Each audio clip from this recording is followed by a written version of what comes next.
हमारे सोनीपत के मेयर राजीव जैन जी, जिला के हमारे अध्यक्ष विजेंद्र मलिक जी, जिला के हमारे अध्यक्ष अशोक भारद्वाज जी, हरियाणा सरकार के हमारे चेयरमैन अमरपाल राणा जी, कोऑपरेटिव विभाग के हमारे एसीएस विजेंद्र सिंह जी और उपस्थित सभी अधिकारीगण और आज इस सहकारिता सप्ताह में उपस्थित सभी हमारे पैक्सों के पदाधिकारी, सभी उपस्थित सहकार बंधुओं, मातृशक्ति, आप सबका मैं दिल से स्वागत करता हूं, आप सबका अभिनंदन करता हूं, दोनों हाथ जोड़ करके राम राम करता हूं। आज मुझे खुशी है कि मुरथल की इस पवित्र भूमि पर राज्य स्तरीय 72वें सहकारिता सप्ताह का शुभारंभ करते हुए आप सबके बीच में मुझे आने का यह अवसर मिला है। मैं बहुत ही गर्व महसूस कर रहा हूं। यह केवल साथियों एक सरकारी योजना नहीं है, बल्कि यह हरियाणा के हर नागरिक के जीवन में सहकार की भावना को फिर से जगाने का ये पर्व है, महापर्व है। मैं आप सबको इस अवसर पर हार्दिक बधाई देता हूं, शुभकामनाएं देता हूं। साथ ही इस भव्य आयोजन के लिए मैं आयोजकों का भी दिल से बहुत बहुत आभार व्यक्त करता हूं। साथियों, हम सब जानते हैं कि भारत की आत्मा गांव में बसती है और गांव की प्रगति का मार्ग ये सहकार से ही जाता है। सहकार ही उसका रास्ता है, यानी सहकार मीन एकता और सहयोग। साथियों, ये यहीं से होकर के गुजरता है। मुझे खुशी है कि यह कोई नया विचार नहीं है, ये कोई नया विचार नहीं है, यह हमारी सभ्यता, हमारी संस्कृति, ये उसका मूल आधार है। साथियों, हमारे गांव के लोग तालाब, कुओं व नालों की खुदाई व सफाई का काम मिलकर के करते थे। आज भी एक दूसरे का सहयोग लेते हैं। कहीं ना कहीं हम कोई अगर कार्य करते हैं, उसमें कुछ लोग मिलकर के आपस में उसमें हम इकट्ठे मिलकर के आते हैं, तो यही सहकार है। साथियों, दूसरे सार्वजनिक उपयोगों के साधनों व संसाधनों को भी मिलकर हम तैयार करते हैं।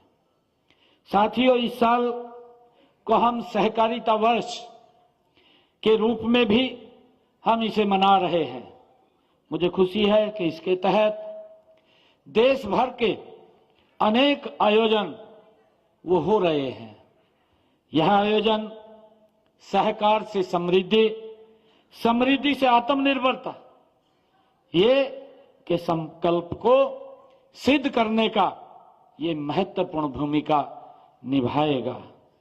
साथियों, आज जब हम 72वें सप्ताह का शुभारंभ कर रहे हैं, तो हमें उन लाखों लोगों को याद करना चाहिए जिन्होंने अपनी छोटी छोटी बचत और सामूहिक शक्ति से विशाल सहकारी आंदोलन का निर्माण किया है। मुझे खुशी है कि आज भारत दुनिया की चौथी सबसे बड़ी अर्थव्यवस्था है। साथियों, हम तीसरी सबसे बड़ी अर्थव्यवस्था की ओर गति से बढ़ रहे हैं और इस लक्ष्य को प्राप्त करने के लिए सहकारिता की इसमें अग्रणी भूमिका होगी। इसके लिए मैं आप सबको बहुत बहुत साधुवाद देता हूं। साथियों, मुझे खुशी है देश के यशस्वी प्रधानमंत्री आदरणीय नरेंद्र मोदी जी ने वर्ष 2014 में जन सेवा का जब उन्होंने प्रधान सेवक के रूप में ये दायित्व संभालते ही उन्होंने सहकारी आंदोलन को मजबूती प्रदान करने का आदरणीय नरेंद्र मोदी जी ने प्रण किया।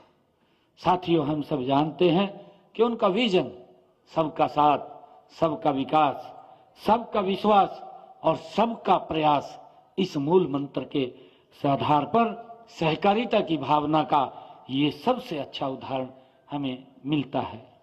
साथियों, उन्होंने इतिहास में पहली बार देश में एक अलग सहकारिता मंत्रालय का गठन आदरणीय नरेंद्र मोदी जी ने किया है। प्रधानमंत्री जी के इस विजन को आगे बढ़ाते हुए हमने सहकारिता के जन आंदोलन बनाने का हमने संकल्प लिया है, ताकि विकसित भारत का ये रास्ता इस सहकार के माध्यम से आगे बढ़े।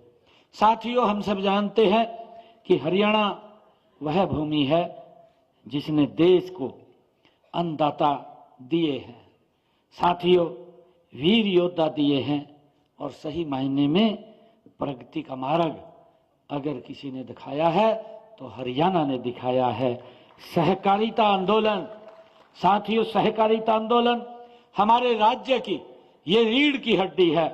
हम सब जानते हैं कि वर्ष 1904 में सहकारी साख समितियां को साहूकारों के चुंगल से निकालने का और उन्हें आत्मनिर्भर बनाने की निर्णायक भूमिका ये सहकारिता ने इसमें निभाई है।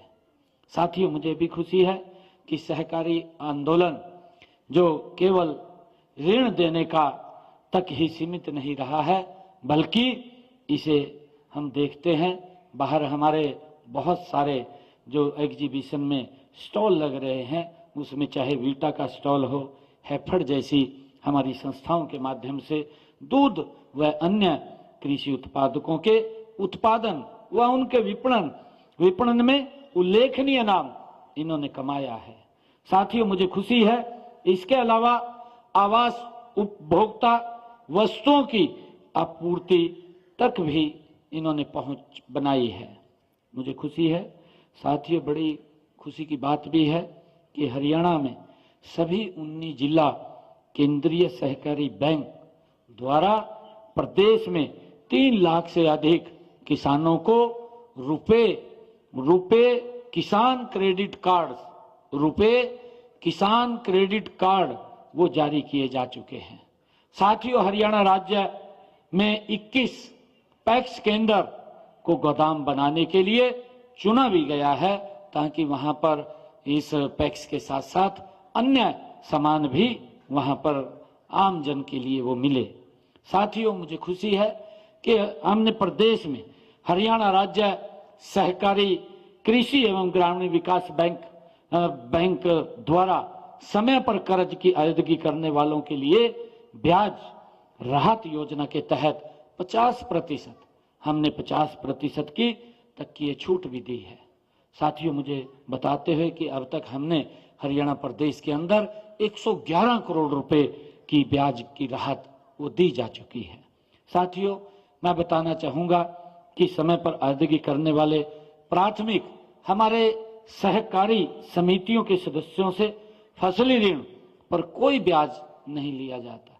हमने ये निर्णय किया, आते ही निर्णय किया। हम देखते हैं एक समय ऐसा था कि सहकारी बैंक से जब ऋण हमारा किसान फसली ऋण लेता था और कई परिस्थितियां उसके सामने आ जाती थी कि उसको दिक्कत आ जाती थी कि वो समस्या के अंदर अगर फंस गया तो वो वापस भरने में लेट हो जाता था, और लेट के चक्कर के अंदर उसके ऊपर ब्याज लगता था, ब्याज के ऊपर चक्रवृद्धि ब्याज लगता था, और जब ब्याज के ऊपर ब्याज लगता था तो किसान उसको वापस नहीं कर पाता था। परंतु आकर के हमने इस राहत बहुत बड़ी किसानों को देने का काम किया है कि हरियाणा सरकार जो किसान फसली ऋण लेगा हमारे इस पैक से, तो उसका सारा का सारा ब्याज हरियाणा सरकार देगी, किसान को कोई पैसा देने की आवश्यकता नहीं है। साथियों, मुझे खुशी है कि इस योजना 5 लाख 31,652 किसानों को 1,223 करोड़ रुपए की ब्याज राहत प्रदान की गई है। 5,31,652 किसानों को 1,223 करोड़ रुपए की ब्याज राहत प्रदान की गई है। भाइयों, हम सब के लिए गर्व की बात है। जो ब्याज में लगातार किसान फंसा रहता था, वो उबर नहीं पाता था, कई बार दिखते उसके सामने आ जाती थी कि उसे अपनी जमीन ही बेचनी पड़ती थी, परंतु उससे एक बड़ी राहत देने का काम ये आदरणीय नरेंद्र मोदी जी और अमित शाह जी के नेतृत्व में ये हरियाणा सरकार अपने किसानों के लिए कर रही है। साथियों, मुझे खुशी है कि हैफेड केंद्र सरकार की मेगा फूड पार्क योजना के तहत रोहतक में भी हमने लगभग 180 करोड़ रुपए की लागत से एक मेगा फूड पार्क स्थापित हम कर रहे हैं। इसके अलावा हैफेड जिला रेवाड़ी, अगर हम जाटू सना में हमने 13 करोड़ 60 लाख रुपए की लागत से एक आटा मिल भी वहां लगाया है। साथियों, शुगरफेड की हमने 10 सहकारी चीनी मिलों भी लगभग 93% की क्षमता से वो काम कर रही हैं। मुझे खुशी है कि पिछले सीजन में सरकारी चीनी मिलों ने 320 लाख क्विंटल गन्ने की पिराई की थी। 320 लाख क्विंटल गन्ने की पिराई करके 27.29 लाख क्विंटल चीनी का उत्पादन हमारी सहकारी चीनी मिलों ने किया है। ये हमारे लिए बड़े गर्व की बात है। साथियों, मुझे खुशी है बताते हुए कि किसान को कैसे सशक्त और मजबूत किया जाए।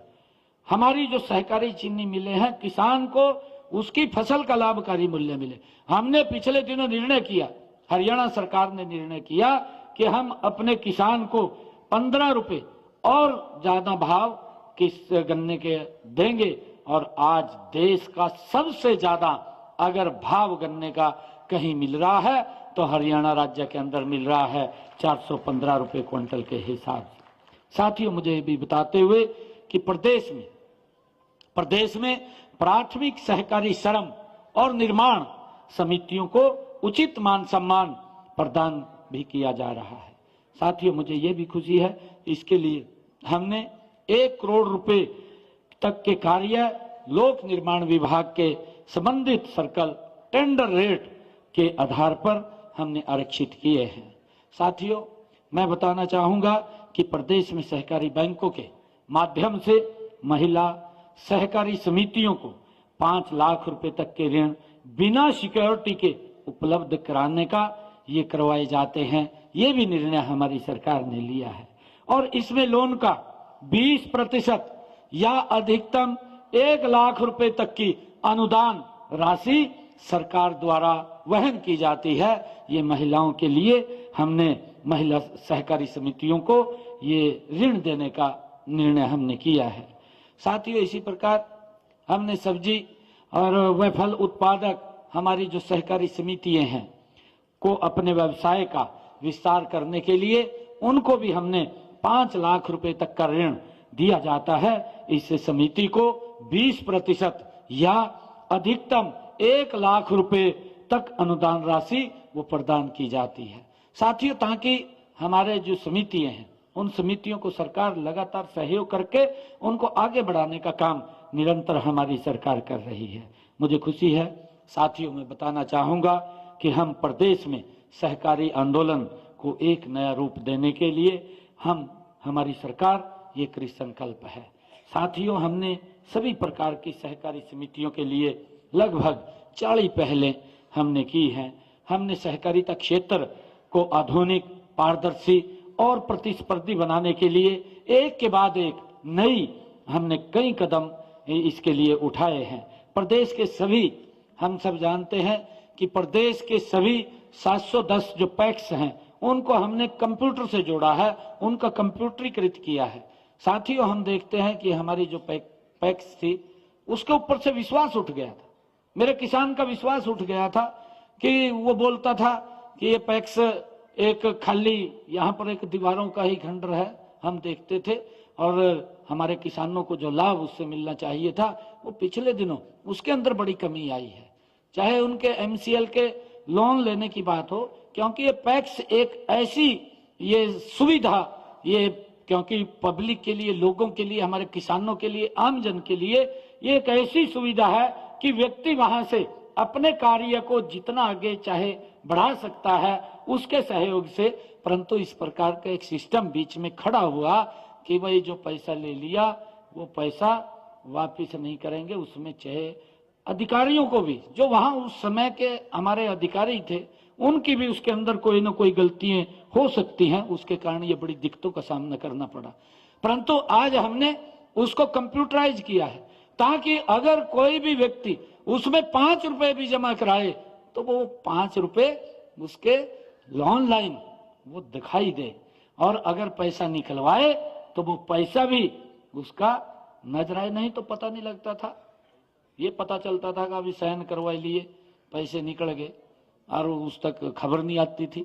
ऐसी स्थितियां थी, लोगों का विश्वास उठ गया था इस संस्था के ऊपर से। परंतु मैं धन्यवाद करना चाहूंगा देश के यशस्वी प्रधानमंत्री आदरणीय नरेंद्र मोदी जी और भारत सरकार के गृह मंत्री, सहकारिता मंत्री आदरणीय अमित शाह जी, जिनकी दूरगामी सोच के आधार पर किसानों को सशक्त और मजबूत, समाज को सशक्त और मजबूत करने का निर्णय किया। इसके माध्यम से हमने सभी की सभी 710 जो हमारी पैक्स हैं उनको कंप्यूटर से जोड़ने का काम हमारी सरकार ने किया है। साथियों, इसमें से अब तक हमने 715 पैक्स, ई पैक्स भी उनको बनाने का काम हमने किया है। और आप जानते हैं कि पैक्स ये सहकारिता की, ये रीढ़ की हड्डी का काम करती है। इनके डिजिटल होने से पारदर्शिता आई है, भ्रष्टाचार रुका है, और किसानों को, हम सब जानते हैं, किसानों को ऋण मिलने को लेकर के अन्य सेवाओं तक सब कुछ ये आसान हो गया है। अब दिक्कत नहीं आएगी और किसान को या आम व्यक्ति को इसका लाभ वो मिलेगा। साथियों, मैं कहना चाहूंगा कि पैक्स के लिए मॉडल बॉयज लॉज बनाए गए हैं, बायलॉज बनाए गए हैं। हमने जो पैक्स के लिए जो नए हैं उनके मॉडल बायलॉज बनाए हैं। पहले पैक्स का काम केवल ऋण देना था, हम सब जानते हैं, लेकिन अब हमारी नीति के तहत यही पैक्स 25 से ज्यादा अलग अलग काम, जिसका जिक्र हमारे मंत्री जी ने भी किया है, 25 अलग अलग काम वो कर सकती है।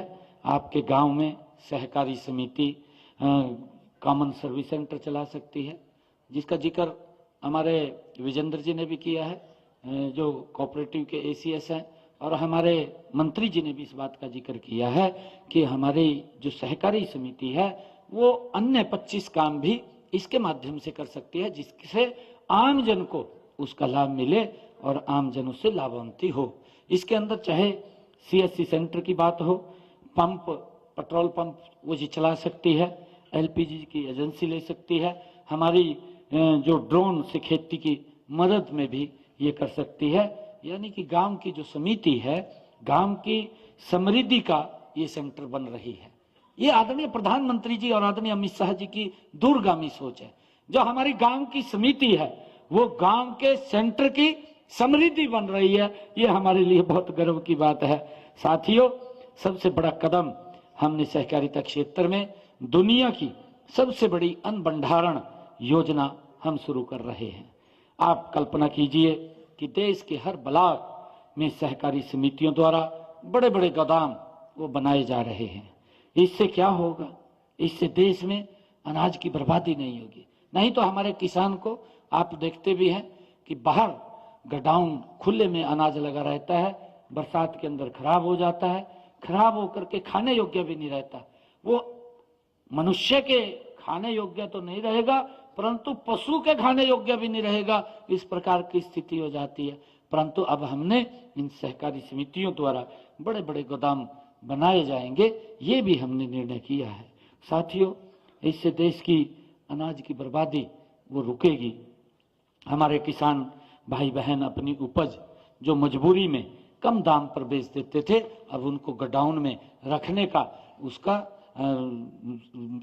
समय मिलेगा और वो उससे अपना लाभकारी मूल्य भी कमा सकेंगे, ताकि अगर कई बार जब ज़्यादा प्रोडक्शन हो जाती है तो बाजार के अंदर उसके भाव कम चले जाते हैं, परंतु जब वो उसको स्टोर कर लेगा, इस गोडाउन के अंदर रखेगा, तो उसको अपनी फसल का भी लाभकारी मूल्य मिलेगा।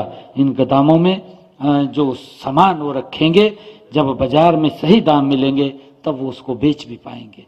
साथियों, हमने सहकारिता को केवल खेती और दूध तक सीमित नहीं रखे हैं। साथियों, मैं बताना चाहूंगा कि हम इसे नए क्षेत्रों में भी हम इसको विस्तार दे रहे हैं। हमारी सरकार निरंतर इसको लेकर के काम कर रही है। हमारा प्रयास है कि किसान उत्पादक भी बने और प्रोसेसर भी बने, किसान उत्पादक भी बने और प्रोसेसर भी बने और निर्यातक भी बने। ये हमारी सोच है। यह सपना सहकारिता के माध्यम से ही साकार हो सकता है। ये सहकारिता के माध्यम से ही वो अपने सपने को साकार कर सकता है। जैसे हम सब देखते हैं कि आदरणीय प्रधानमंत्री जी ने पिछले दिनों एफपीओज यानी किसान उत्पादक संगठनों को भी सहकारी समितियों के साथ जोड़कर एक नई ताकत इसको दी जा रही है। साथियों, मुझे ये बताते हुए कि आज इस मंच से मैं विशेष रूप से हरियाणा के युवाओं को ये आह्वान भी करता हूं कि आप पारंपरिक सोच से बाहर निकल करके सहकारी समितियां बनाइए। हमें उस तरफ बढ़ना पड़ेगा। आप आईटी सेक्टर में हैं, चाहे आप आईटी में हैं, चाहे लॉजिस्टिक में हैं, या टूरिज्म में हैं, या फूड प्रोसेसिंग में हैं, सहकारिता के मॉडल पर हम मिलकर के काम कर सकते हैं। साथियों, हमारी सरकार लगातार युवाओं को आगे बढ़ाने में वो मदद करने के लिए हर कदम पर उनके साथ खड़ी हुई दिखाई देगी। डिजिटल इंडिया का लाभ उठाकर मैं युवाओं से ये भी कहना चाहूंगा कि डिजिटल इंडिया से लाभ उठाकर आप अपनी सहकारी समिति को एक ग्लोबल ब्रांड के रूप में भी बना सकते हैं। हम देखते हैं, अगर राष्ट्रीय इस प्रकार का कोई सेमिनार होता है, उसमें जो हमारी सहकारी समितियों से ऐसे लोग निकल करके आते हैं जिन्होंने अपना छोटा काम शुरू किया, आज वो दुनिया की, भारत की जानी मानी उनमें से, इसके माध्यम से हस्तियों में से है, जो इस सहकारिता के माध्यम से अपने काम को धीरे धीरे करके आगे बढ़ा रहे हैं और सरकार उसमें सहयोग करती है। साथियों, हमारी माताएं बहनें 60,513 स्वयं सहायता समूह के माध्यम से बहुत अच्छा काम वो कर रही हैं। इसके लिए हमें खुशी है। साथियों, ये सहकार का ही एक रूप है, हम सब जानते हैं। अब हमें इसे अगले पायदान पर और आगे ले जाने की आवश्यकता है।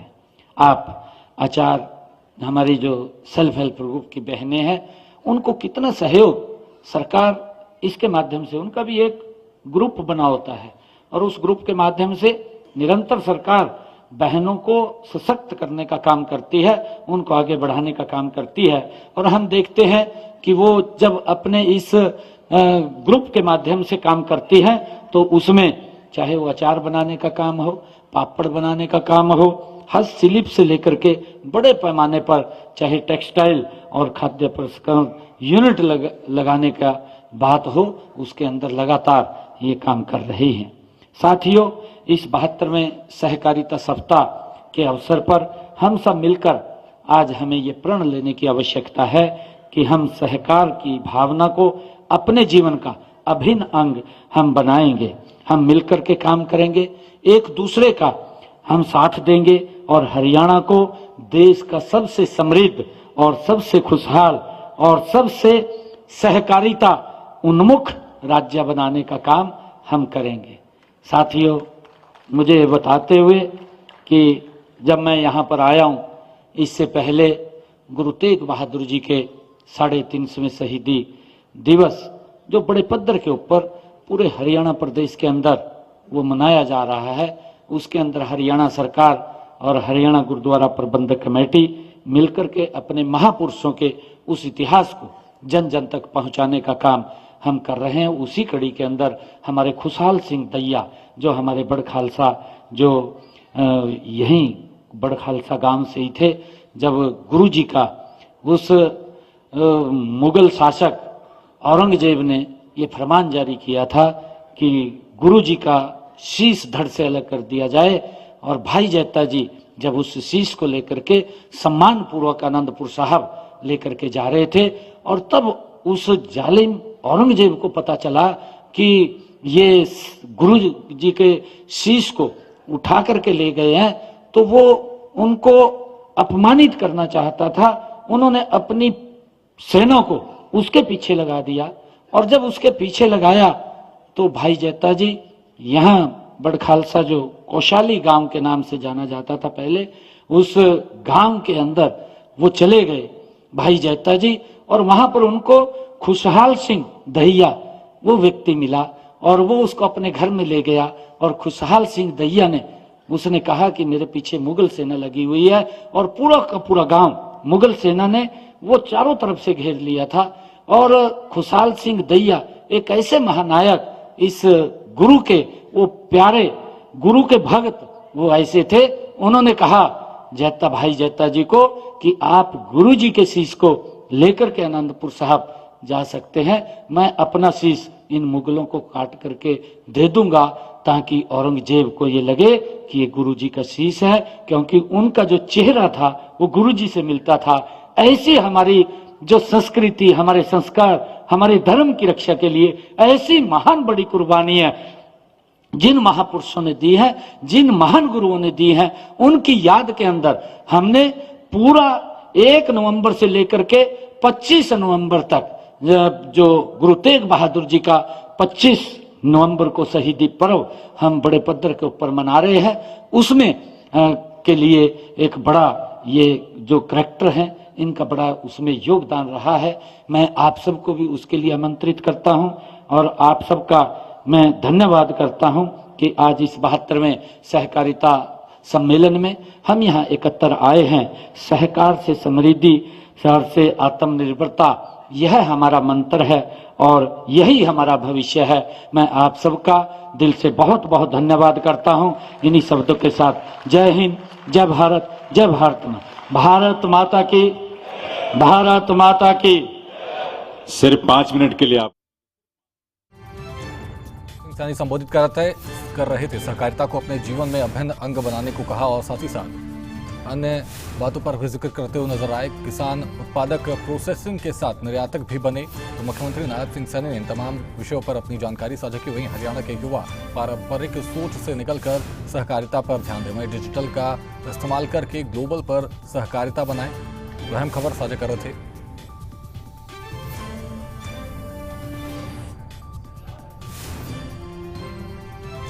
वहीं सहकारिता को अपने जीवन में अभिन्न अंग बनाने का संकल्प लेना होगा। मुख्यमंत्री नायब सिंह सैनी ने अपने संबोधन के दौरान इन तमाम बातों का जिक्र किया। साथ ही साथ किसान